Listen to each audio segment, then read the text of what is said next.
感谢伊真哦，咱继续来看民进党政策会执行长王义川前2日上节目的时阵讲，用基地台的信号会当来分析出青鸟行动民众年纪的分布，可以当来了解甲太阳花学运敢是同一阵人，引起真侪争议。台北地检署已经分他案来侦办 ，NCC 嘛展开行政调查，会找3大电信业者来说明哦。有学者是指出讲，虽然过去有一款商业行为，也毋过甲无共活动摕来比较的案例是较少。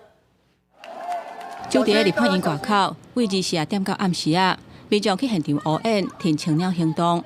不过，民进党政策会执行长王义川讲，会当用基地台信号分析出民众的年龄层，买当比对出甲太阳花学运敢是同一阵人，引起争议。电信公司所提供的资料到底有没有个人的讯息？它只能做一个非常大范围的统计分析。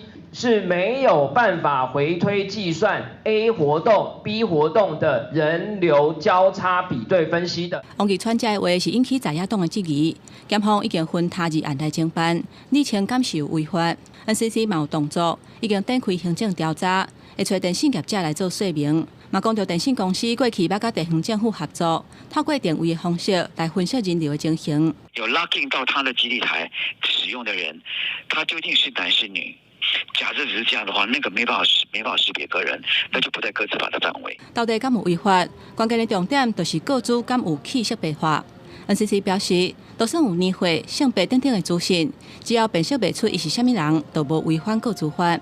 不过学者认为讲，甲各种的活动做交叉比对，这过去并无接看。 单一活动这个是蛮普遍，过去我们可以看到很多，但是2个活动之间的交叉比对来讲，和过去本身我们看到的一些活动来讲，有一些差异啦。过去其实我们看到活动分析报告没有到那么细的，类似这种 LBS 服务，事实上在电信端已经行之有年了。去推估这个使用者可能在某一个区域范围内，那可能推送像美食啊。 购物啊，或者是一些电影相关的一些这个服务。其实产业界甲电信商业合作进行人流的分析，专家讲这已经做真侪年啊。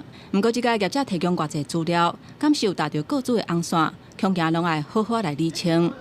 记者综合报道。